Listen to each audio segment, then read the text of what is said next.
Halo, selamat pagi ke investor, bertemu kembali dengan NH Korindo Sekuritas. Seperti biasa, kita akan mereview perdagangan pekan lalu dan memproyeksikan perdagangan untuk hari ini. Oke, hari ini hari Selasa, tanggal 1 Maret 2022. Minggu lalu hari Jumat, ISG tanggal 25 Februari itu ditutup di level 6.888, naik 1% atau 70,35 poin dengan nilai transaksi 24 triliun. Adapun saham-saham yang aktif diperdagangkan, 5 saham terbesarnya adalah ARTO, BBRI, BBCA, TLKM, dan BNRI. Oke, terus akhir pekan lalu juga foreign transaction mencatatkan net buy senilai 1 triliun dengan transaksi beli senilai 13,5 triliun dan transaksi jual 12,4 triliun. Oke, Wall Street ditutup mix pada perdagangan 28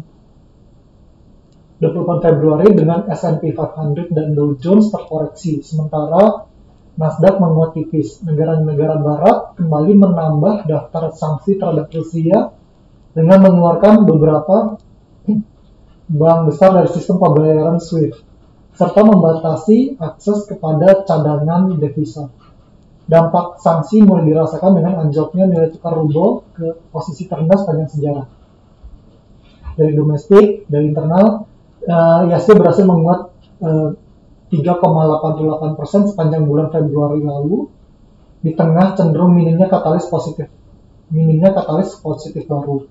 Memasuki awal bulan, investor akan mencermati rilis data ekonomi rutin bulanan seperti data inflasi, serta indeks PMI manufaktur oleh IHS Markit.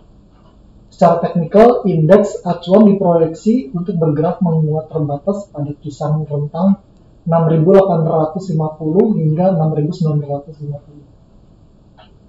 Oke, yang pertama company news itu ada dari Waskita Karya dengan kode saham WSKT yang meraih kontrak baru senilai 4,38 triliun dari proyek luar negeri. Salah satu proyek yang akan digarap adalah jalan tol di Sudan Selatan. Yang kedua dari Akset Indonesia, kode sahamnya ACST, yang membukukan pendapatan senilai 1,5 triliun di tahun 2021 atau naik lebih dari 24% dibanding tahun sebelumnya. Yang ketiga ada dari kode sahamnya IPCC ya, perkembangan bongkar muat ekspor kendaraan CBU melalui terminal PT Indonesia Kendaraan Terminal atau kode sahamnya IPCC sepanjang tahun 2021 menunjukkan peningkatan 25,8%, di mana tercatat jumlah kendaraan CBU yang diekspor mencapai 290.276 unit. Namun angka tersebut masih di bawah pencapaian tahun 2019 yang sebesar 376.047. Oke, berikutnya dari makroekonomi domestik, yaitu yang pemerintah melakukan restrukturisasi kredit industri TPT. Jadi industri tekstil dan produk tekstil atau TPT memberikan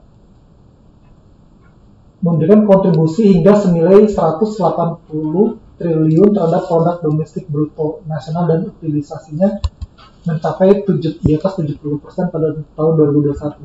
Nah, untuk mendorong industri TPT ini terus bergerak, pemerintah berkomitmen memberikan restrukturisasi kredit.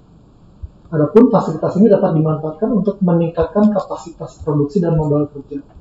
Oke, dari eksternal, Moody's berikan peringatan potensi rating non-investasi bagi Rusia. Jadi invasi yang dilakukan Rusia ke Ukraina mengakibatkan perubahan rating pada Jumat lalu, dengan Moody's menaruh obligasi Rusia dalam review dengan potensi penurunan status menjadi non-investasi. Sementara Fitch memangkas rating Ukraina di tengah kekhawatiran gagal bayar. Pasar keuangan di kedua negara tersebut tengah bergejolak akibat kejadian pekan ini yang menandai serangan militer terbesar di wilayah Eropa sejak Perang Dunia Kedua.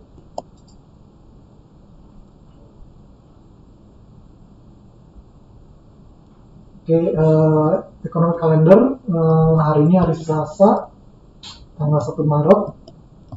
Itu nanti seperti biasa ya, kita menantikan data PMI manufaktur Indonesia, terus inflasi baik secara bulanan maupun secara tahunan. Terus nanti malam kita menunggu juga data manufaktur PMI-nya Amerika. Oke, untuk corporate calendar hari ini tanggal 1 ada RUPS, kode sahamnya SUPR, NIRA, dan BBRI. Oke, technical, kita masuk ke technical. Sebelumnya hari Jumat, indeks kita bahas sebelumnya ditutup di level 6.888, naik lebih dari 1% dengan net foreign lebih dari 1 triliun.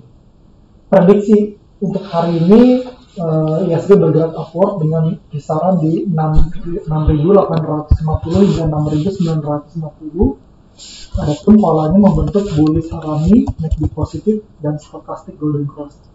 Saham-saham pilihan kita untuk hari ini yang pertama ada Adaro Mineral Indonesia, kode sahamnya ADMR, yang hari Jumat lalu ditutup naik signifikan ya 9,6% ke level 1250, dan hari ini diproyeksikan kita rekomendasikan buy dengan target price di 1370 dan stop loss di 1220. Adapun polanya bull flag, MACD positif, dan stochastic golden cross.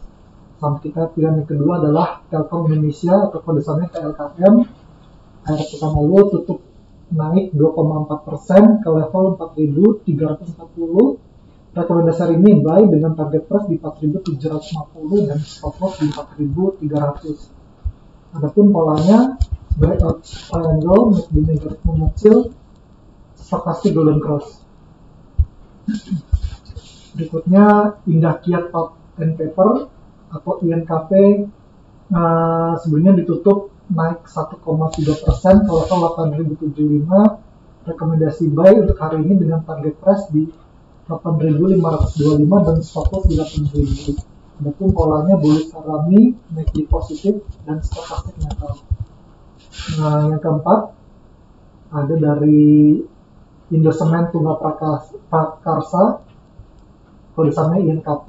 Kemarin hari Jumat ditutup naik 4,5% ke level 10.950 dan rekomendasi buy untuk hari ini dengan target price di 12.500 dan stop loss di 10.900. Polanya inverted hammer, MACD positif, dan stochastic neutral middle area.